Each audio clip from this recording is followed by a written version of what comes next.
तो नीरसता मिटाने के लिए सुंदर उपाय है कि भगवान और गुरु के साथ आत्मीयता करें। वे अपने हैं, हमारे हैं। भगवत मंत्र गुरु के द्वारा मिला है, उसके जप से रस बढ़ेगा, जागृत होगा। नाम जप की महिमा गुरुवाणी में कही। नाम प्रसाद शंभु अविनाशी, साज अमंगल। शिव जी का पैरवेश क्या है? अमंगल। मरे हुए जानवर का चमड़ा, मरे हुए मुंडों की, मनुष्यों की मुंडों की माला, खोपरियों, शमशान की राख। और शिव जी के गहने गांठे क्या है? भुजंग, जहर उगलने वाले सांप। साज अमंगल, मंगल राशि। शिव जी के जो पहरवे से वो तो सब अमंगल में है, लेकिन नाम रस में, स्वरस में इतने तृप्त है कि मंगलों की राशि हो गए। नाम प्रसाद नारद ही जाना, सुख सनकादि नाम रस माना।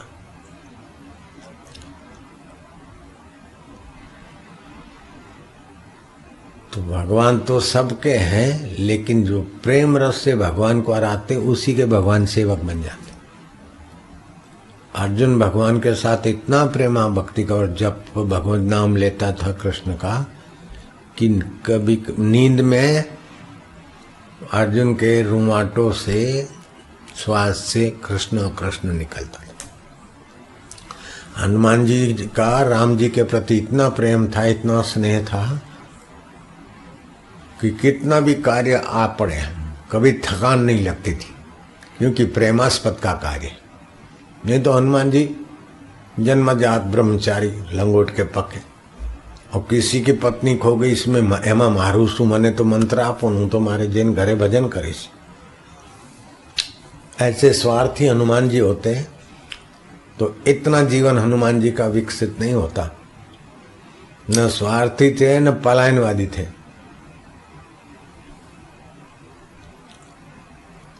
पत्नी तो राम जी की रावण उठा गया और हनुमान जी ने अपने को होम दिया उस सेवा में, ऐसा कि उनके पकड़े गए, उनकी पूंछ को आग लगाई दी गई।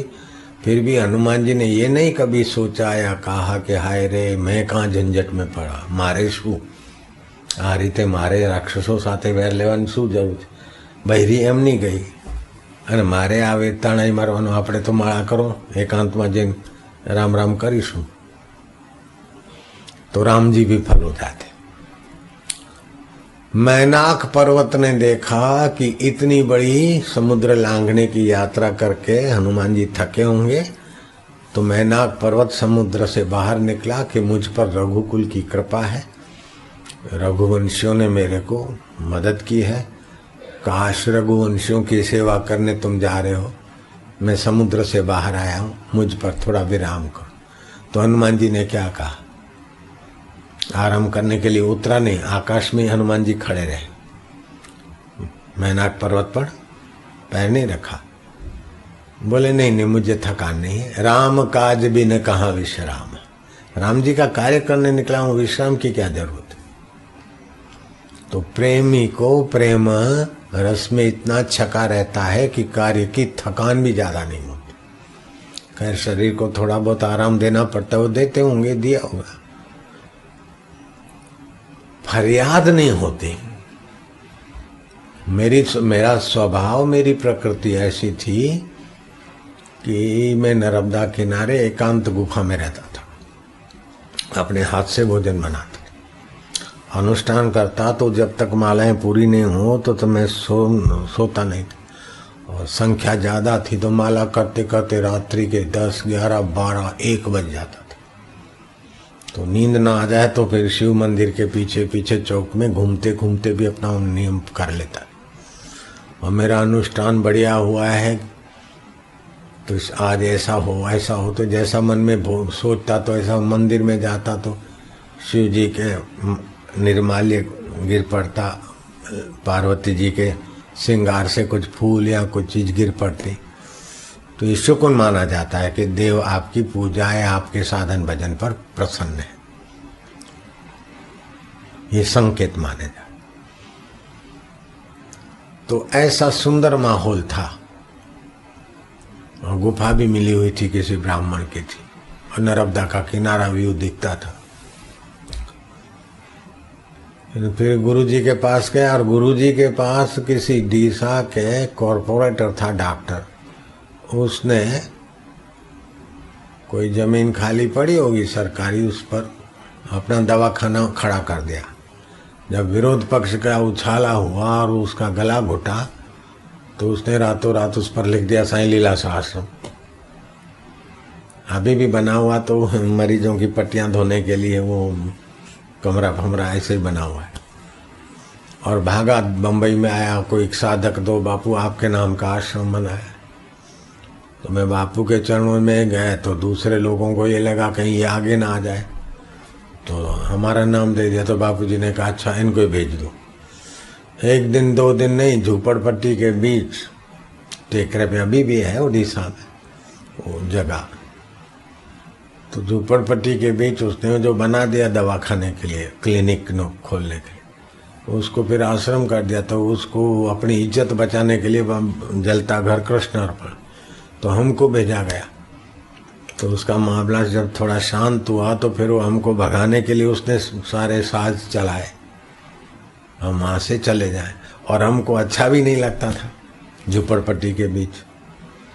तो बापूजी को हम चिट्ठी लिखते गए, हाँ तो ऐसा है आप आज्ञा करो तो मेरा नर्मदा किनारे में है कुटिया उधर।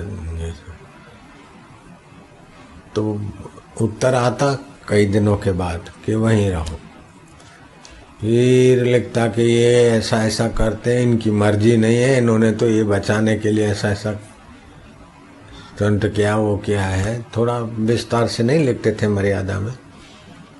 और यहाँ भील और ये सब झोपड़पट्टी वाले हैं, दिन भर ऐसा शोर शराबा होता है, ध्यान भजन भी नहीं होता, और रात को कुत्ते भौंकते और दिन को छोरे आपस में गालियां देते रहते हैं, पड़ोस में लड़ते रहते हैं।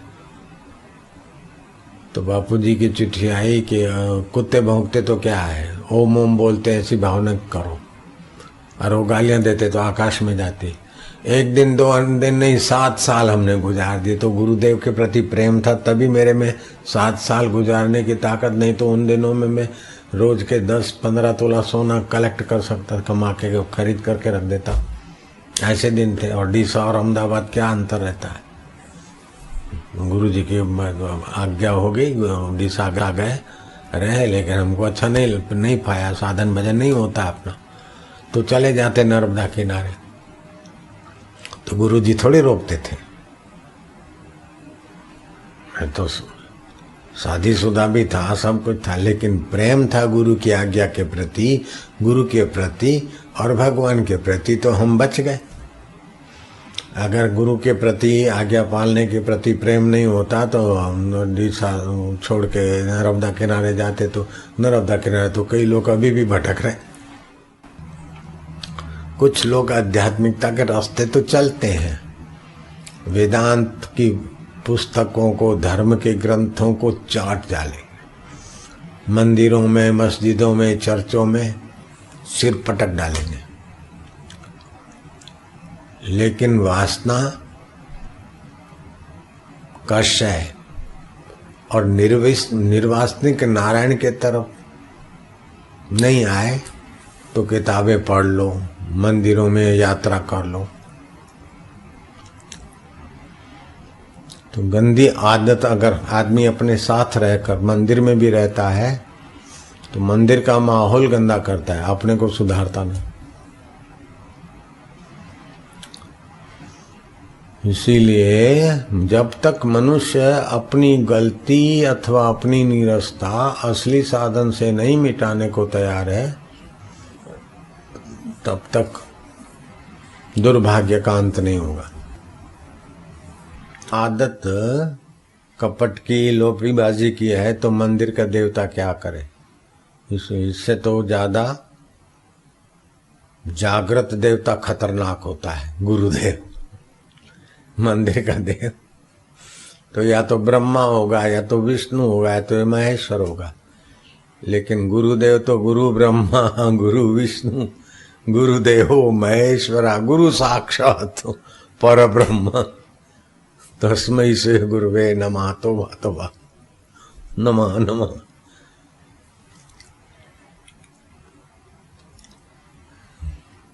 मंदिर के देव से तो भावना करके आप थोड़ी देर अपने को आध्यात्मिकता का चादर ओढ़ा दो, लेकिन अंदर कितना परिवर्तन होता है वो आपकी ईमानदारी पर है। लेकिन जागृत गुरु के पास जाओ तो तुम खाली अपनी कल्पना की चादर नहीं ओढ़ोगे, वो तो गोदे भी मारेगा, तुम्हारी चादर भी खींचेगा। नारायण हरि नारायण हरि नारायण हरि। तो नीरसता मिटाने के लिए ही आदमी सारे काम करता है। किसी भी मनोवैज्ञानिक, ईमानदार मनोवैज्ञानिक से पूछो कि आदमी सुरा, सुंदरी, हस्तमैथुन, संभोग या कुकर्म कब करता है? बोले जब नीरसता होती न तो रस पाने के लिए करता है। हस्तमैथुन कब करेगा? रस से जो तृप्त है वो हस्तमैथुन करेगा क्या?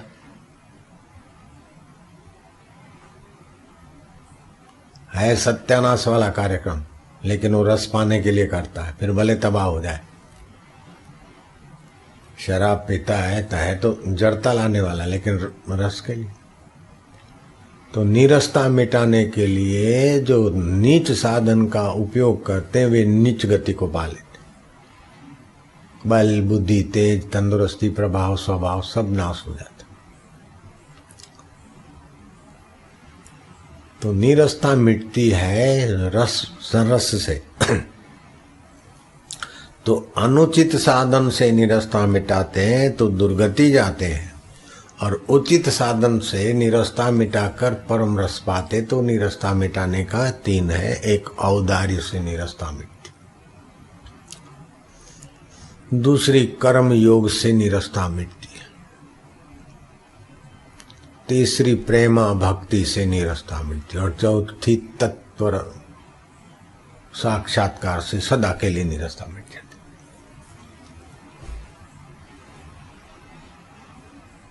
तो नीरसता रस क्यों चाहते हैं? कि भगवान रस स्वरूप है। रसो वै स वैश्वानरो, परमात्मा रस स्वरूप है। तो जीवात्मा भी उसका सनातन अंश है। इंद्रिय के आकर्षण से इंद्रिय के द्वारा रस पाना चाहता है। कुत्ता कुत्ती के पीछे, एक कुत्ती के पीछे 4-4 कुत्ता कितने फजेत होते रस पाने के लिए, और उनका कल्पित रस लेने के बाद उनकी क्या हालत होती सड़कों पे देखते। वो तो बेचारे दिख जाते हैं, बाकी दूसरे शर्ट और पैंट में ढके ढके, हालत दोनों की एक ही है। वो तो 12 महीने में 1 महीना इंद्रिय रसता की पागलपन करते, और मनुष्य तो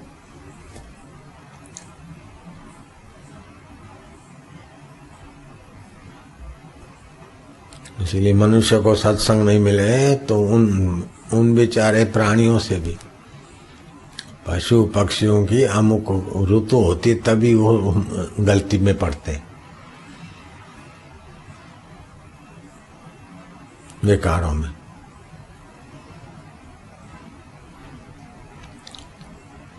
मनुष्य तो धमाधम।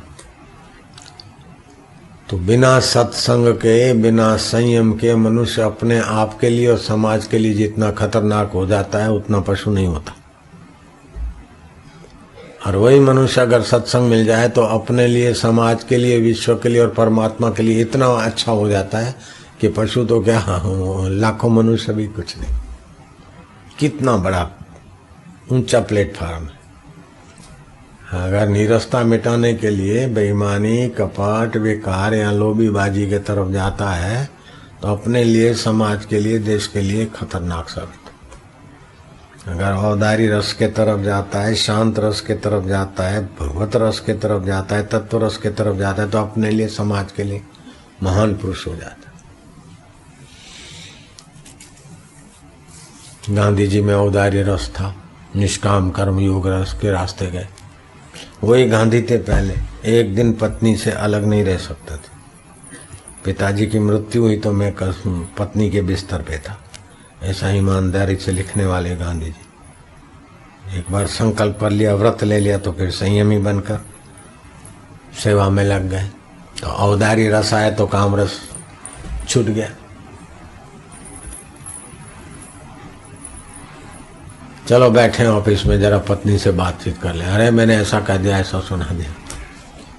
नीरसता मिटाने के लिए डिंग हाँक रहे और क्या है। पत्नी से, पति से, दोस्त से जो भी कुछ करते हैं, गपशप लगाते हैं, काहे के लिए? रस पाने के लिए। तो उसमें समय शक्ति खर्च होता है और जगत की सत्यता दृढ़ होती है। उस समय ईश्वर का चिंतन करके ईश्वर का रस पाने की कला सीख लो। जीवन में विषाद और दुख भी जरूरी है, और अर्जुन के जीवन में आया है, लेकिन अर्जुन ने वो दुख और विषाद भगवान के आगे रख दिया, तो हो गया विषाद योग। कितना बड़ा भारी योग है। विषाद भी योग बन जाए तो भगवान के आगे चर्चा करो न, किसी को सुनाकर कब तक रोते रहोगे। भगवान को कह दो, महाराज हम तो ये चाहते, ऐसा हो गया, ऐसा हो गया। अब उनमें भी तुम ही हो, यहाँ भी तुम ही हो, लेकिन तुम्हारी महिमा तुम जानो महाराज महाराज। ऐसे करके नीरसता भगवान के साथ गपशप लगाने में लगाओ। ये भी एक तरीका है।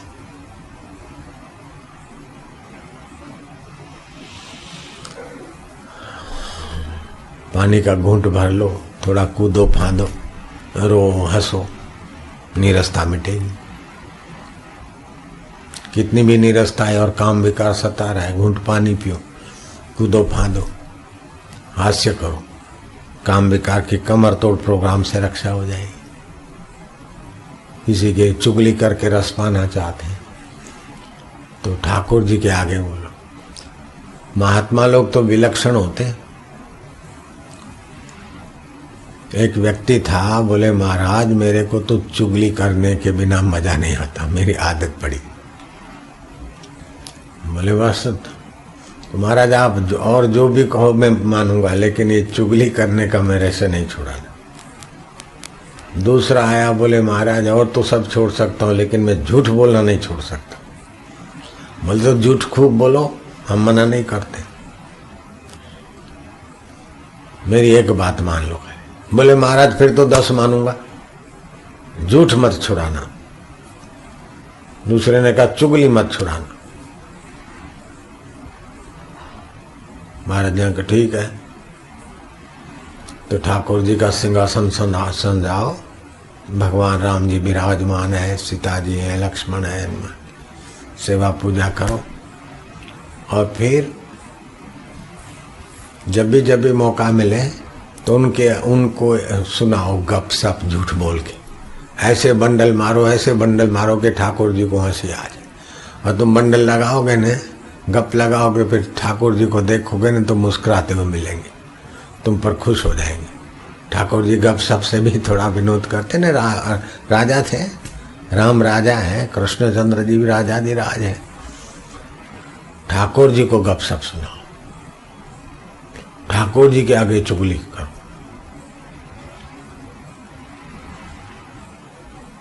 तीसरी एक बाई आई कि मेरे को तो पति मर गए और मैं जवान हूं, मेरे को आंख बंद करती तो पति पति दिखते।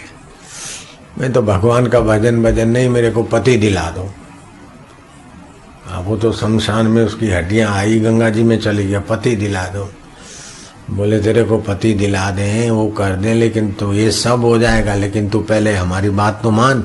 बोले बाबा बोल दो। बोले ऐसा करो, ठाकुर जी की सेवा शुरू करो। और फिर पति दिखे तो एक तरफ तो पति जी खड़े हैं और दूसरे तरफ ठाकुर जी खड़े हैं। तुम देखती जाओ, मेरे पति ठाकुर को देख रहे, ठाकुर जी पति को देख रहे। ठाकुर जी उनको बोलते हैं आओ, तुम्हारा पति बोलता है आओ, आपस में दोनों खड़े हैं। तू अपने पति की कल्पना और ठाकुर जी की कल्पना जोड़ दे। ऐसे करते करते कभी कभी तू देखेगी तो पहले जितनी दूरी थी पति में और ठाकुर जी में उतनी फिर नहीं दिखेगी। धीरे धीरे ठाकुर जी कुछ खिसकेंगे, कुछ तेरा पति खिसकेगा, तू देखती रहेगी। तो अच्छा महाराज ऐसा होगा कि हाँ होगा। भावना वाले व्यक्ति थे, वो देखते रहे, आंखें बंद करे तो ठाकुर जी के दिखे, पति दिखे, पति दिखे, ठाकुर जी दिखे। ऐसे करते करते करते करते समय की धारा में मानसिकता तो नीरसता जो थी पति के अभाव की वो मिट्टी और रस आने लगा। एकाग्रता और अनासक्ति हो गई। काम विकार में तो आसक्ति थी, अब वो राम जी आ गए ना, तो जहाँ राम तहाँ नहीं काम, तो नीरसता मिट्टी। और देखते देखते नीरसता मिट्टी तो रसरसता आई, तो संकल्प साकार हुआ। और सचमुच में पति का चित्र और ठाकुर जी का चित्र कैसा क्या लीला हुई, उसके संकल्प से कैसे हुआ। देखा कि पति ठाकुर जी में मिल गए। अब तो मेरे पति जी ठाकुर जी स्वरूप है, पति जगत के पति मेरे पति हैं। ओम राम राम राम राम राम। हाँ, महाराज ने बाकी थोड़ा सत्संग का धक्का लगा के पार कर दिया, चुगली वाले को पार कर दिया, गप लगाने वाले को पार लगा दिया। तो आपके जीवन में भगवान को धर दीजिए आगे।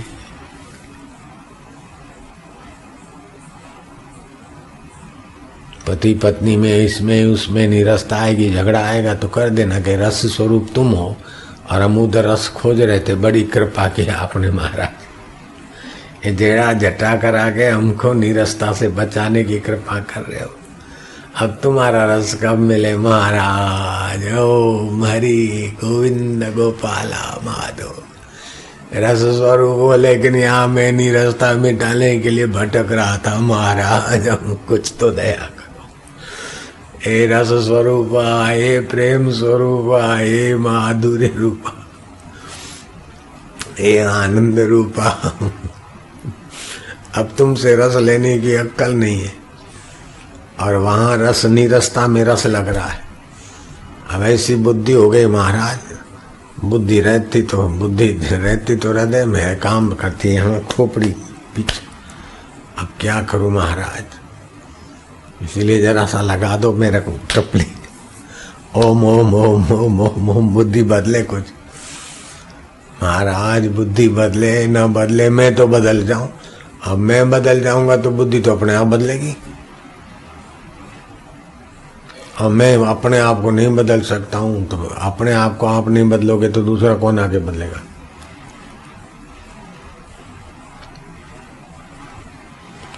और बदलने में कोई मेहनत नहीं है।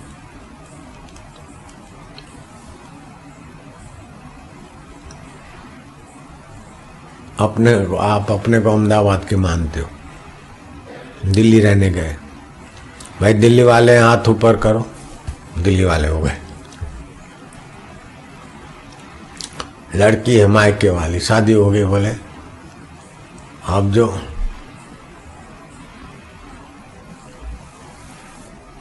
फलानी जाति के अथवा फलाने नाम वाले हैं वो तो आज तक तो बोलती थी कि हमारा घर है, फिर बोलती है तो मेरे माँ बाप का घर है, मेरा घर तो ये है। अपने को पति का मान लेती है, नहीं मानती पति के माहौल का, पति के कुल खानदान का अपने को मानती है। बहू आती है ना तो वो दादियाँ बड़ी सासुएं कहती अरे इस पर आई जाए को क्या पता, लेकिन उनको पता नहीं कि हे सासू, हे दादी, हे नानी, तू भी पराई जाई होके ही आई थी, अभी नानी बन गई, दादी बन गई, तू भी पराई जाई थी। अरे ये पराई जाई को क्या पता, घर संभालती नहीं है, तो तू कोई इस घर की जाई है क्या, तू भी किसी पराई जाई हो क्या, अब अपना घर मानती। तो बहू तो है पराई जाई, लेकिन सासू की सासू समझते कि हमारा घर बिगाड़ देगी पराई जाई, तो मान्यता ही तो है ना। पराई जाई खुद भी थी, लेकिन अब अपना हो गया।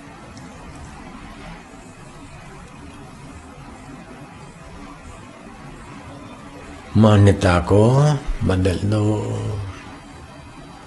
जितना हेत हराम में उतना हरि से हो। जितना सुख बाहर के विषय विकारों से या धन से या कपट से सुखी होने के लिए बेवकूफ़ी कर रहे, उसको महत्व न दो। हम सच्चे सुख को पाएंगे, सच्चे ज्ञान को पाएंगे, आनंद को पाएंगे। बस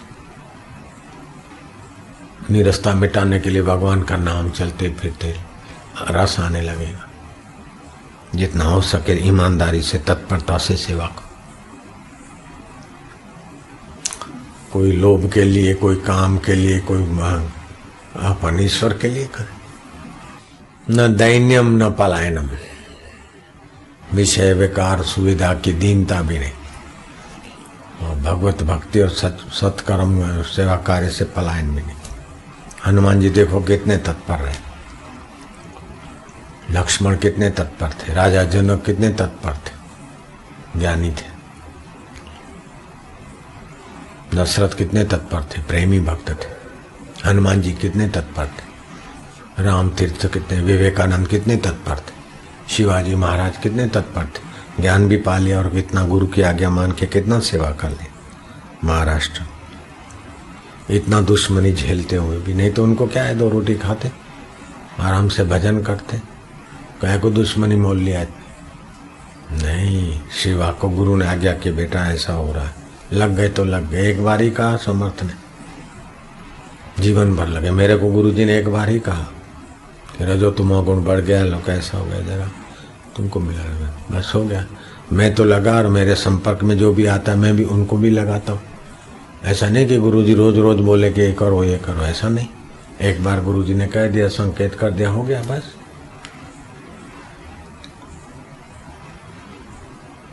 नहीं तो मेरा बाप दादा भी क्या कोई सत्संग, क्या ये कोई हमारी परंपरा है, वंश परंपरा नहीं है, और कहीं हम सीखने भी नहीं गए और किसी ने मेरे को सिखाया भी नहीं। खाली सत्संग करता है।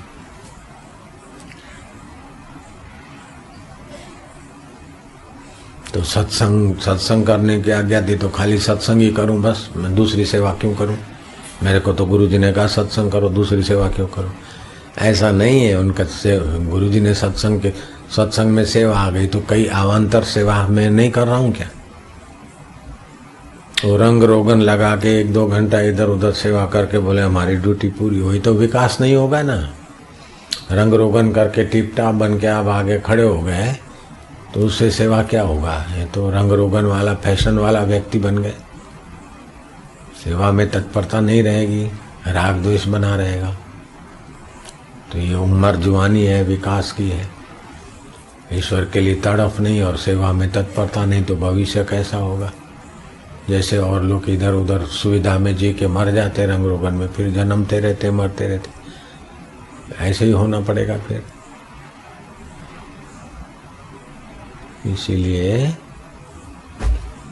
टीप टाप रहने का नाम भगवान की भक्ति नहीं, ईश्वर में तत्पर रहने का नाम, सच्चा रस के रास्ते चलने का।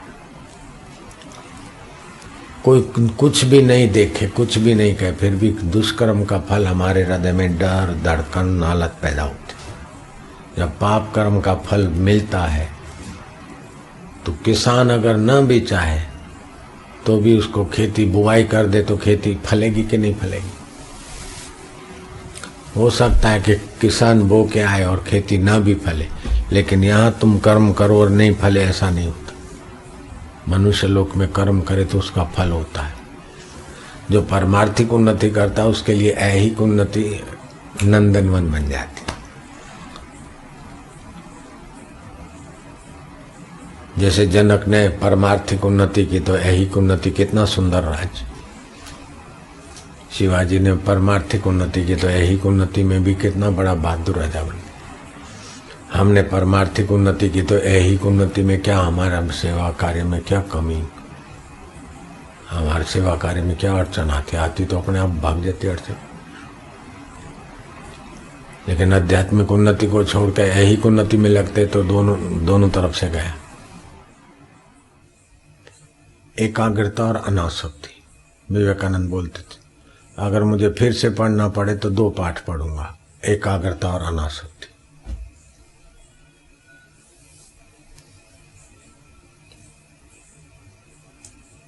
वासना कब उठती? निरस्ता से, भगवत रस, एकाग्रता से भगवत रस है, अनासक्ति से भगवत रस है।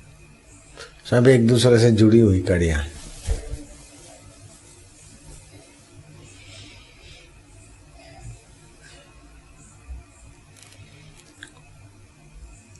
पुस्तक की पुस्तकें चाट गए, धन की तिजोरियां भर ली, फिर भी निरस्ता नहीं हुई।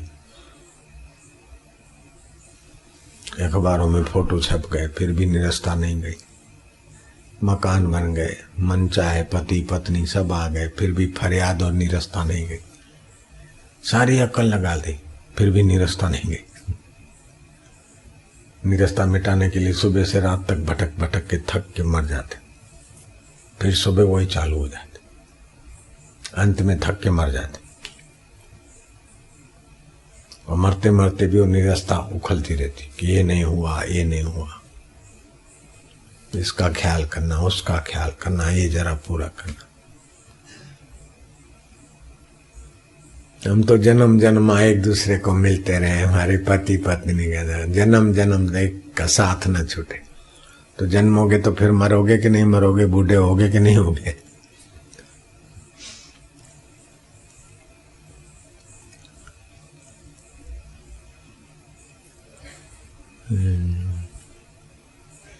इतनी बेवकूफी करते हैं कि जिनसे भी विकारी रस मिलता है आसक्ति हो जाती, फिर जन्म जन्म मिलते रहे।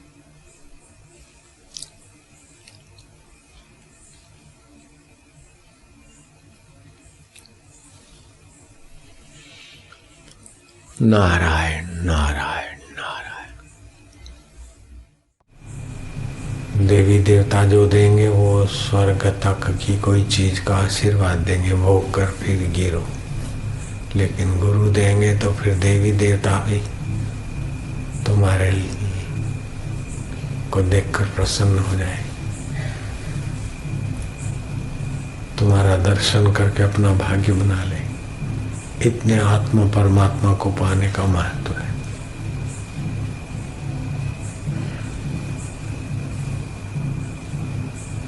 पुराणों में भगवत प्राप्ति का सार बात खोजनी पड़ती, रामायण में खूब बुद्धि लगानी पड़ती, लेकिन उपनिषदों में साफ सुथरा एकदम खुल्लम खुल्ला।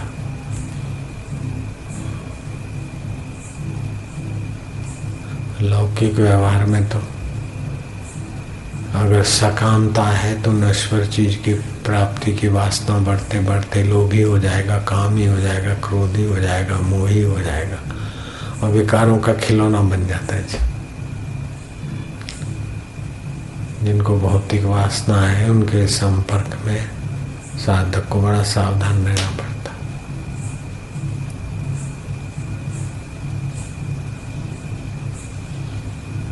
और जिनको आध्यात्मिक रुचि है उनका सत्संग करने में साधक को बड़ा तत्पर रहना चाहिए। एक जगह मोम जैसा, दूसरी जगह पत्थर जैसा बने। जैसे पत्थर पे पानी पड़े तो उसमें नहीं घुसता है, ऐसे ही बाहर जब व्यवहार करे तो दृढ़ता, बाहर की परिस्थिति, विकार, किसी की गंदी आदत अपने में नहीं घुसे। और जब गुरु के चरणों में बैठे तो पिघली हुई मोम जैसा, मोम में जैसा रंग डालते वैसी मोमबत्ती बन जाती। ऐसे ही संत जनों के चरणों में बैठे तो जो उनका परमात्मा प्रेम, परमात्मा ज्ञान, परमात्मा अनुभव है वो रंग हमारे हृदय को लग जाए। और संसार में व्यवहार करे तो कोई कामी है, क्रोधी है, उनका रंग हमको नहीं लगे। इसको बोलते हैं योग कर्म सुकौशल। कुशलता ये नहीं कि किसी को ठग लेना, कुशलता ये है कि आकर्षणों में, विकारों में न गिरना, जल में रहते जल से निर्लेप, भोगियों के बीच रहते भोग आकर्षण से निर्लेप। जैसे माई सड़क पे रहती है, पनिहारी चलती है, बात भी करती, फिर भी घड़े पर घड़ा, घड़े पर घड़ा, तो मुख्य वृत्ति घड़े संभालने में, गौण वृत्ति से सड़क भी दिख रही है और बात भी चल रही। ऐसे ही साधक मुख्य वृत्ति आदर सहित ब्रह्म में लगा है।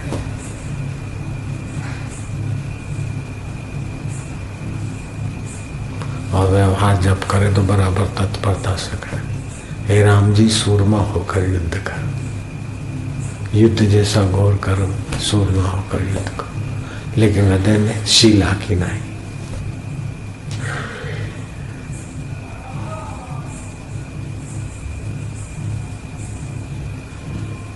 तो भगवत प्राप्ति कठिन नहीं है, और भगवत प्राप्ति के बिना कोई चारा नहीं है। कुछ भी मिल जाए, कुछ भी प्राप्त कर ले, छूट जाएगा, क्योंकि वो प्रकृति के राज्य में है। और आत्मा परमात्मा अछूट है, शाश्वत है, नित्य है। तो परमात्मा प्राप्ति कठिन नहीं है, लेकिन उसकी रुचि होना बड़े भाग्य से होती, बड़ी पुण्य से। स्वल्प पुण्यवताम राजन विश्वासो नहीं बजाए थे। जिसके पुण्य स्वल्प है उसको तो भगवान में, शास्त्र में, गुरु वचन में विश्वास ही नहीं होता। ऐसा करूं तो सुखी हो जाऊं, ऐसा करूं तो सुखी हो जाऊं। अरे भाई वो राजे महाराजे संसार के दुख से नहीं छूटे, तब तो ये करने से, शादी करने से, ये करने से, ये करने से सुखी हो जाएगा कि मुसीबत मोल लेगा। जरा ये भोग लूँ तो सुखी हो जाऊं, जरा ये कर लूँ तो सुखी हो जाऊं। सुख के लिए भटकते हैं। मानो सुख भीतर नहीं है, बाहर ही कुछ करने में ही सुख है। सुख स्वरूप तो अपना आत्मा है।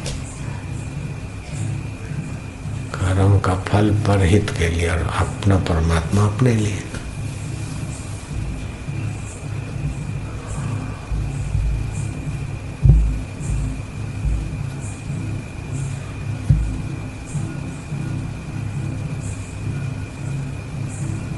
मिली हुए समय का, शक्ति का, वस्तु का दुरुपयोग ना हो तो सदुपयोग अपने आप आएगा, तो निर्भय हो जाएगा। जो अपनी योग्यताओं का दुरुपयोग करते वो भयभीत हो जाएंगे, पछताएंगे मरते समय। मनुष्य प्राप्ति, ईश्वर प्राप्ति की योग्यता मिली है। पशु मरते समय नहीं पछताता है, मनुष्य पछताता है। हाय हाय मैं कहीं ना કર્યું, આટલા લોકો સાથે આવું કર્યું, ફલાણાએ દગો દીધો, છોકરા આમ કર્યું, પત્ની આમ કર્યું, પતિ આમ કર્યું, બેંકમાં આટલા રહી ગયા, ડોલર આમ થઈ ગયા. જતી વખતે ટેન્શન જ રહેવાનું. કોઈ બી એનિમલ અથવા બર્ડ્સ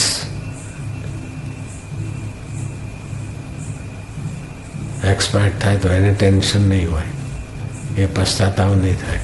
मनुष्य कर से, कारण के मनुष्य में योग्यता है ईश्वर प्राप्ति की, सदा सुखी रहने की. और वो सदा सुखी रहने वाली जगह पे गया नहीं. घर से निकले, किसी जगह पहुंचना और भटक गए दूसरी जगह, और वहाँ रात हो गई तो पश्चाताप होता है कि अरे इधर नहीं पहुंचे. ऐसे ही यहाँ जीवन की शाम हो जाती है, जीवन दाता तक नहीं पहुंचे तो मरते मरते पश्चाताप होता है. जिनको जीवन भर अपना माना था वो पति पत्नी बेटे कोई साथ नहीं चलते. बूढ़े होते तो वो घर के लोग भी मुंह मोड़ देते.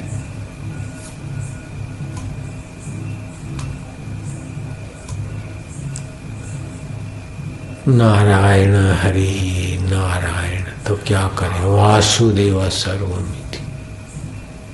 भगवत स्मृति, भगवत ज्ञान का चर्चा. सोहम नाद जगाओ, सतगुरु ज्योत से ज्योत जगाओ. अंतर में युग युग से सोई, युग युग से वो वृत्ति सोई हुई चित्ती, उसको जगाओ.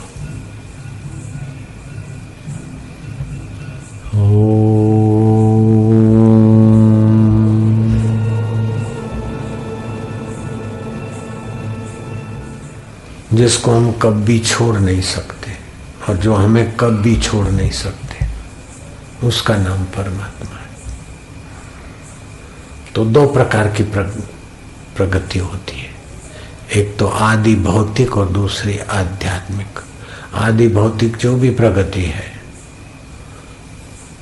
वो प्रकृति जन्य शरीर तक सीमित है। उसका विकास कितना भी विकास हो जाए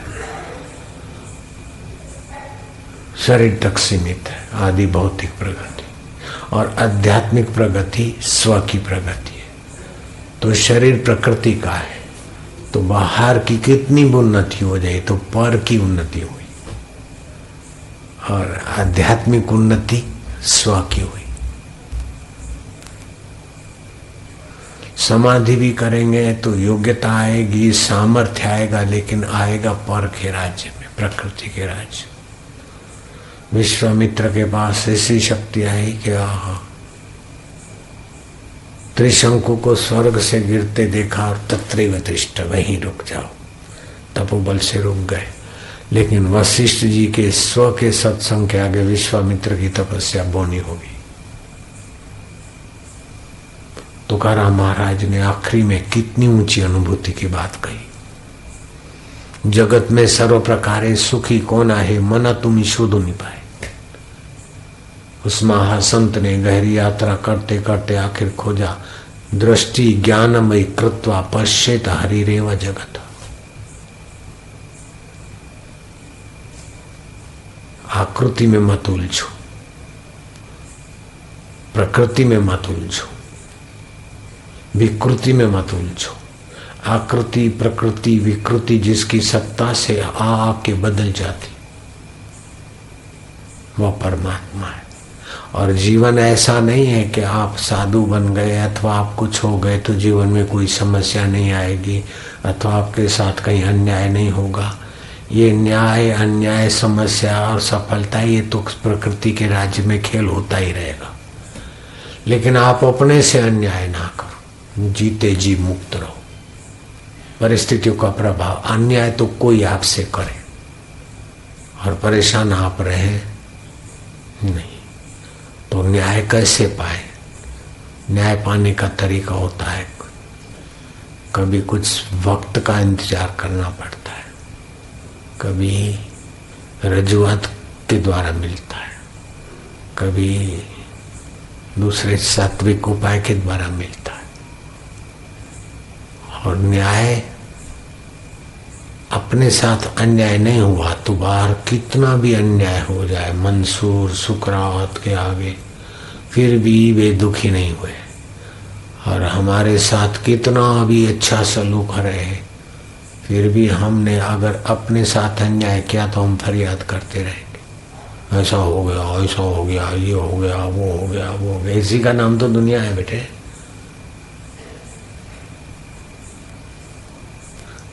समत्व योग मुच्यते है। हर परिस्थिति में अपने अंतःकरण की स्थिति वही रखा, उठत बैठत वही उठाने, कहत कबीर हम उसी ठिकाने। तो अपने आत्म ठिकाने से नीचे ना आए। चलती चक्की देख के दिया कबीरा रोए, दो पाटन के बीच में साबित बचा न कोई। राग द्वेष सुबह शाम, संयोग वियोग, जन्म मृत्यु, ये सब दो पाटे हैं। इसमें सब पीछे चले जा रहे हैं सतबुद्धि करके, लेकिन वास्तव में सत है ही नहीं। हो के बदल रहे ने। तीन सत्ता होती, एक जागृत की सत्ता, दूसरी स्वप्न की सत्ता, तीसरी वास्तविक सत्ता। ये जागृत सत्ता है, इसमें लगता है कि ये सब सच्चा है, लेकिन इस सत्ता में से स्वप्न की सत्ता में गए तो लगेगा ये सच्चा है। लेकिन जब स्वप्न देखते तो वहाँ न्याय अन्याय सच्चा लगता है, आँख खुली तो व्यर्थ, और यहाँ आते तो ये सच्चा लगता है। लेकिन ये दोनों प्रतिभाषिक, एक तो स्वप्न है, दूसरा प्रतिभाषिक।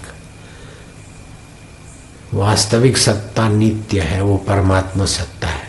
उसमें टिकने के लिए मनुष्य जन्म की बुद्धि है, इसीलिए मनुष्य मरते समय खूब पछताता है। सर धुनि धुनि पछतावई, काल ही कर्म ही मिथ्या दोष लगावे। तुलसीदास जी ने स्पष्ट शब्दों में कहा, जो न तरई भव सागर नर समाज असपाई, सो कृत निंदक मंदमती, आत्महन अधोगति जाई।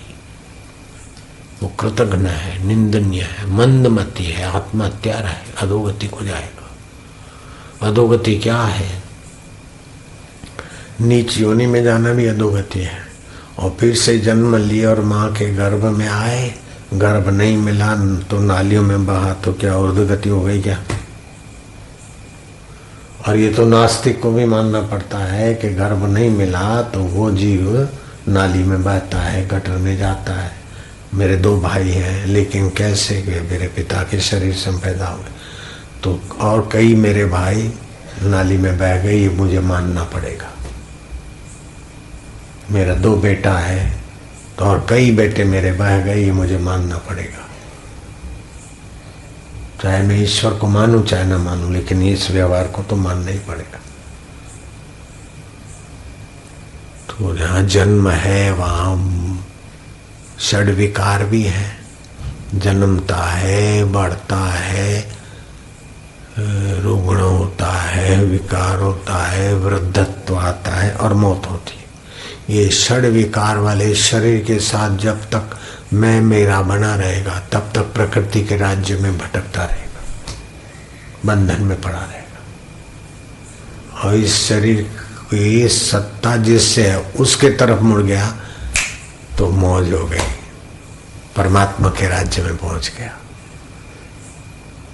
फिर निर्लेप हो जाएगा।